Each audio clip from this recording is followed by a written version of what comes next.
Quienes consideran que uno de los mayores retos que para nosotros los abogados podemos sortear es haber tenido la formación con un código que al día de hoy es obsoleto.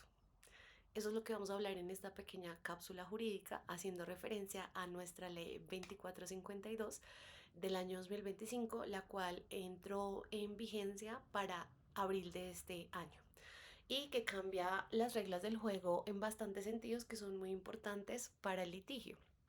Vamos a abordarlos de una manera muy rápida pero enfática en esas grandes diferencias para que ustedes estén súper atentos y al momento de litigar no vayamos a incurrir en errores que inclusive puedan tener una meca disciplinaria o hacernos pasar un ridículo que no queremos pasar.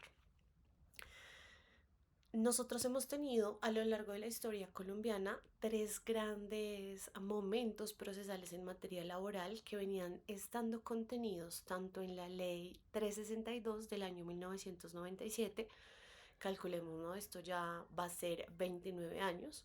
Luego esta ley tuvo pequeñas reformas que fueron contempladas en la ley 712 del año 2001 y finalmente, para el año pasado, la ley 2452 del año 2025 deroga por completo ambas normatividades y nos trae lo que hoy conocemos como nuestro Código de Procedimiento del Trabajo y la Seguridad Social. Hay cosas que no se nos pueden perder de vista, que son como los objetivos principales de estudio para esta nueva reforma que hacen parte intrínseca de esta materia y versan principalmente sobre los tipos de proceso laboral, los términos de prescripción, las condiciones de notificación, los planteamientos de la cuantía y algo súper importante es la absolución de los procesos de única instancia en garantía del debido proceso. Entonces, para el objetivo de esta sesión, yo pretendo que ustedes puedan identificar con una precisión muy técnica las diferencias que han rodado a través de cada régimen y que nos han traído hasta esta instancia procesal. Creo que una de los cambios más relevantes se los voy a anunciar para que ustedes los tengan presentes, entonces por favor atentos y en lo posible tomen nota de lo siguiente. Se eliminó el recurso de súplica del listado de recursos y se simplifica el recurso de queja, que ya no procede en subsidio de reposición, sino se puede interponer de forma directa. Recuerden que al momento de recurrir, los apartados que disponía el código para recurrir a una decisión a través de estos recursos ordinarios tenían como unas reglas del juego y eran que en su mayoría de casos la reposición era el recurso inicial que yo votaba como una carta principal a nuestro juez mostrando la inconformidad, bien sea sobre una decisión dada en auto o sobre la sentencia y un fallo de pronto desfavorable para la parte. Pero pedían que la reposición fuera esa primera carta que nosotros votábamos al juez y en subsidio de un recurso aún más grande, como era la queja, como era la súplica, como era la apelación. Si este no se interponía de dicha forma, se iba a dar la negativa a darle el trámite al recurso, porque son dos cosas diferentes. Como litigantes, como futuros litigantes, tengan presente que una cosa es la negativa de darle el trámite al recurso y otra cosa muy diferente es la negativa a lo pretendido con ese recurso. ¿Listo? Entonces, ese viene siendo nuestro primer cambio. Se elimina el recurso de súplica, se simplifica el recurso de queja que ya no procede en subsidio de reposición, sino que se va a interponer de forma directa. Se incrementa el interés para recurrir en casación. Esto es súper importante y el recurso de casación pues es un recurso extraordinario que inclusive no se toma como un recurso, en la práctica es la ejecución de una nueva demanda. Entonces, esta nueva demanda tiene unos componentes muy claros de calificación por vía indirecta o calificación por vía directa, dependiendo en lo que se considere que incurrió el fallador de segunda instancia como error al momento de emitir ese fallo. Entonces, para esta oportunidad, en nuestro código del procedimiento, se incrementa el interés para recurrir en casación. ¿Qué significa eso? Que se suben los montos para los cuales yo puedo llevar casos a la instancia extraordinaria de casación, exigiéndose que el valor desfavorable de la sentencia de segunda instancia supere hasta los 150 salarios mínimos legales mensuales vigentes. Se habilita una causal de selección oficiosa para asuntos de relevancia jurídica. Esto es súper importante, chicos. ¿Qué significa? Ahora el recurso de casación va a poder ser equiparado, por así decirlo, a temas consolidados como la tutela, donde cuando hay tutelas que se presentan y para la sala de la Corte Constitucional resultan llamativas, atractivas, bien sea porque hablan de un tema que es un interés común o porque han habido varias y distintas vías de jurisprudencia al respecto, pues ellos toman esos casos para tratarlo en tutela. Así que de ahora en adelante, cuando nosotros hablemos de casación, la Corte también va a tener facultades oficiosas para llevar aleatoriamente casos para resolver en esta instancia. Se elimina el juramento estimatorio como medio de prueba y se consagra la carga dinámica de la prueba como deber, no como facultad del juez. Se adopta un régimen autónomo de nulidades procesales inspirados en el Código General del Proceso, pero con reglas propias para la jurisdicción laboral. En cuanto a los aspectos, y vayan marcándolos, instancias. Para lo mencionado en la ley 712 del año 2001 y luego en la 362 del 97, ambas ya derogadas, cuando hablábamos de las instancias, coexistían procesos de única instancia, que eran pues de menor cuantía, como los procesos de acoso laboral, como los procesos muchas veces ejecutivos. Mm, Entonces, hay una coexistencia entre procesos de única instancia y procesos de doble instancia según la cuantía de las pretensiones. Para esta nueva reforma, en nuestra ley 2452 le decimos adiós a los procesos de única instancia. Se suprime la única instancia. Todo proceso se tramita en dos instancias, ampliando las garantías de defensa y contradicción. ¿En qué? En garantía del debido proceso. Creo que estos procesos siempre han sido muy polémicos porque si nos ponemos a pensar en Colombia, y vamos a poner un ejemplo muy claro para que ustedes lo tengan presente, el acoso laboral son como este tema sistemático de malas prácticas que son juzgados, sancionados, castigados, que están enmarcados en nuestra ley 1010 del año 2006, que hasta el momento es vigente y no ha tenido reformas adicionales, pero que ya viene complementándose con la nueva reforma laboral que inclusive, digamos que impone a las empresas que fomenten políticas de prevención en contra del acoso particularmente sexual, tema que ya se había iniciado en la ley 1010 del año 2006. Esto viene siendo como una parte súper importante para entender este tema de la única instancia porque abiertamente se sabe que el acoso laboral es un tema que no se trata de la mejor manera ni en el escenario administrativo de cara a la empresa o a las instituciones de la administración pública, ni tampoco en los escenarios judiciales, porque justamente eran procesos muy pequeños de única instancia que probatoriamente eran muy álgidos, y cuyas sentencias pues no iban a nada más casi siempre que temas estrictamente pedagógicos. Entonces esto es súper importante para que ustedes pues lo vayan teniendo como presente cuando hablemos de los procesos ya extintos de única instancia.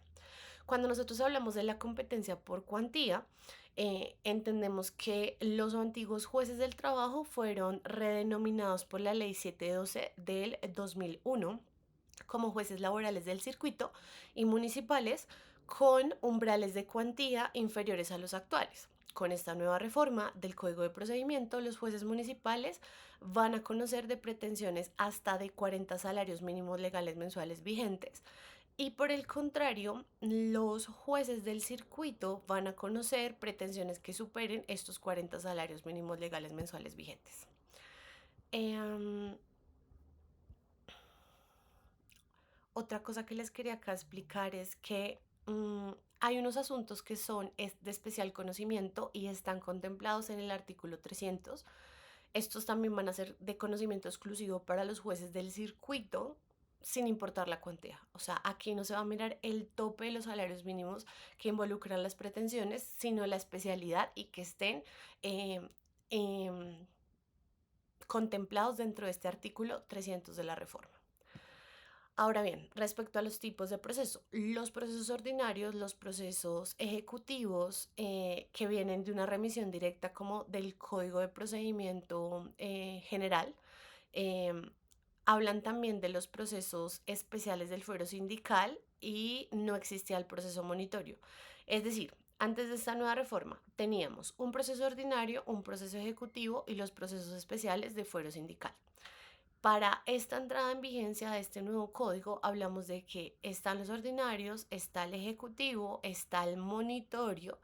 em, Se amplía el tema del fuero, no solamente a lo sindical, sino a la maternidad, a la discapacidad, al tema de prepensionados, acoso laboral, fuero circunstancial, arbitramiento y protección de derechos sindicales. Entonces ya vemos que el conglomerado y lo que causa como el efecto sustantivo versus lo procesal. ¿Mm? Espero que mis colegas anteriores le hayan podido explicar a esta población estudiantil que cuando se habla de una reforma laboral no es del todo cierto ni es de todo correcto, porque estrictamente lo nombrado en esta reforma ya venía siendo precitado hace muchas décadas por nuestras altas cortes cuando resolvían casos de materia laboral. Entonces, básicamente lo que hizo la reforma pues fue tomar esa jurisprudencia y elevarla a un estatus de ley donde quedaran como esas garantías más explícitamente claras y determinadas para la protección del trabajador, en principio justamente del principio, en respeto justamente del principio rector de toda la relación laboral que data sobre el indubio pro operario o pro trabajador. Entonces, ¿esto qué significa? Que cuando se hace la transformación en lo sustancial, pues lo procesal iba a quedar como con una pata coja. ¿Por qué? Porque al no estar contemplado lo sustantivo que se debatía a través de las altas cortes mediante acciones constitucionales como la de la tutela, pues ni el código sustantivo lo contemplaba, ni el código de procedimiento lo contemplaba. Cuando ya se reforma lo laboral, en la parte sustantiva, cuando ingresa toda esta reforma laboral, cuando toda la maquinaria de la jurisdicción entra a bloque de constitucionalidad como ley, el código de procedimiento pues no se puede quedar atrás y tiene que determinar todas estas nuevas garantías a través de qué vías se van a demandar, mediante qué procesos y quién va a tener la competencia de conocerlo. Entonces es como un blin blin de todo va encajando pieza por pieza para que nada se quede como salido del cabo, porque si yo digo abiertamente que vamos a tener un respeto puntual respecto a ciertas garantías o derechos que antes se venían desconociendo, pero luego yo no explico procesalmente cuál va a ser la vía, cuál va a ser el aporte, cuál va a ser el trámite, pues vamos a quedar como cómo se hace. Entonces, el Código de Procedimiento en su nueva reforma instaura todos estos nuevos procesos que les estoy contando versus los tres que existían antes. Ahora son más, ahora son muchos más. Respecto a la prescripción del fuero sindical, antes de la nueva reforma era de 2 meses contados según las reglas fijadas para ese momento. Ahora se amplió a 1 año para el fuero sindical, esto está contenido en el artículo 298. Como acá tengo muchos chicos sindicalistas, creo que esto es súper importante para que ustedes lo tengan presente, porque esto pues digamos que es mucho más garantista, ¿no? Amplían el término un montón más, o sea, son 10 meses más. Los demás fueros equiparados, como el de maternidad, discapacidad, prepensión, acoso laboral y circunstancial, pasan de 3 a 2 años. Es decir, mis queridos colegas, que ya tenemos que estar súper atentos porque las reglas del juego cambiaron a partir de abril de este año. Es decir, que ya las personas que quieran dar asesorías tienen que hacer el conteo de prescripción muy estricto después de la interrupción de la misma, que se hace a través de una reclamación administrativa. A partir de ese momento o de las respuestas a reclamación administrativa es que yo voy a contar 2 años, ya no son 3 años, son 2 años. Entonces, eso es fundamental. Ahora, otra parte súper importante que ustedes tienen que tener presente, el tema de las notificaciones. La notificación personal por aviso, por edicto, por conducta concluyente, fueron modificados por la ley del 2001, que a su vez recogió ese antecedente de 1997, donde predominaba como todas las notificaciones físicas. Claramente, ¿qué creen ustedes que pasó? ¿Qué hizo el Código de Procedimiento actual? Pues bienvenida a la virtualidad, así como la universidad promueve estos espacios para la formación de futuros profesionales a través del uso de la tecnología. El código no se quedó atrás. El código también fue visionario en entender que estas figuras de la tecnología ya no son ajenas y son los canales más eficaces, más eficientes y más céleres para generar una notificación y para dejar la constancia y que logre ser aportada y tener la misma valía que antes solamente tenía lo físico. La regla general en este momento que entra en vigencia con la reforma, que está vigente con la reforma, es la regla general electrónica. Los correos judiciales oficiales deben ser declarados por las partes. Las empresas están en la obligación de determinar un buzón electrónico de notificaciones judiciales y hacerlo público. Em, los correos electrónicos registrados por las partes, que se van a presumir auténticos desde el inicio, se va a exigir indicar el canal digital o la dirección física so pena de inadmisión.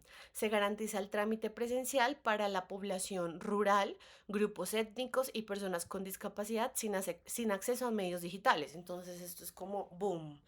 ¿Por qué? Porque se está haciendo una exclusión muy inteligente y muy interesante, porque se está diciendo la regla general es lo electrónico. La regla general es que usted garantice la notificación a través de los canales electrónicos o los buzones digitales. Pero en Colombia todavía, pues el Ministerio de Telecomunicaciones no ha logrado tener el alcance que quisiéramos, y hay muchas poblaciones que a la fecha de hoy pues no tienen la cercanía con los medios tecnológicos, ni tienen cobertura de internet, ni tienen equipos tecnológicos. Entonces pues esto les va a impedir acatar esta norma. Entonces se hace una excepción, y ahora la excepción es que para estas poblaciones vulnerables o con ciertas particularidades en dificultad en cuanto al acceso a los medios de tecnología, se les va a permitir hacerlo excepcionalmente de manera física. La regla general es viva la virtualidad. En los recursos, para antes de este nuevo código de procedimiento, se hablaba de homologación o de ciertas como anulaciones o el recurso de queja. Y la queja, como lo dije anteriormente, procedía en subsidio del recurso de reposición. Que el recurso de reposición, vamos a hacer ejercicios prácticos de esto, pero para que ustedes lo puedan entender, como cuando se pregunte como profe, pero ¿cómo así esos recursos? Cada recurso tiene una intencionalidad diferente, un objetivo diferente y va en condiciones diferentes, es decir, se puede interponer dependiendo de la situación. Esto está reglamentado en el código. Pero la reposición es como decirle al juez: reconsidere lo que usted está diciendo, arrepiéntase y de reversa, ¿sí? Ya la queja se puede interponer de forma directa. Yo recuerdo que en algún momento lamentablemente interpuse mal un recurso de queja porque lo interpuse directamente, no en el subsidio de la reposición, y cuando lo calificaron pues le dieron de baja la petición de tramitar la queja porque se interpuso en indebida forma. Para la entrada en vigencia de esta nueva reforma, se elimina el recurso de súplica del listado. La queja se simplifica y se interpone de forma directa. Esto está contemplado en el artículo 232 de nuestra nueva reforma. Se mantiene la apelación intacta y se robustece el tema de la casación, como lo dije antes. Se elevan los montos para recurrir en cuanto al valor de las pretensiones, y va a haber causales de selección oficiosa por parte de la Corte. En cuanto a las facultades extra y ultra petite, también voy a dedicar una cápsula jurídica especial a este tema porque es bastante interesante, como facultades muy de los jueces laborales. Vamos a hablar más adelante de eso en otra cápsula que les entregaré, pero dentro de los cambios que se tuvo con la reforma, eh, era la facultad discrecional, es decir, que el juez podía de forma reservada pero exclusiva, solamente en procesos de única y de primera instancia, tener facultades que lo llevaban a fallar por fuera incluso de las pretensiones, porque ustedes saben que los jueces están alineados en vía de derecho, no de hecho. Entonces eso tiene las particularidades de que ellos fallan sobre lo que usted pretende y sobre lo que usted logra probar. Ahora bien, el juez laboral siempre ha tenido estas dos facultades que son muy importantes.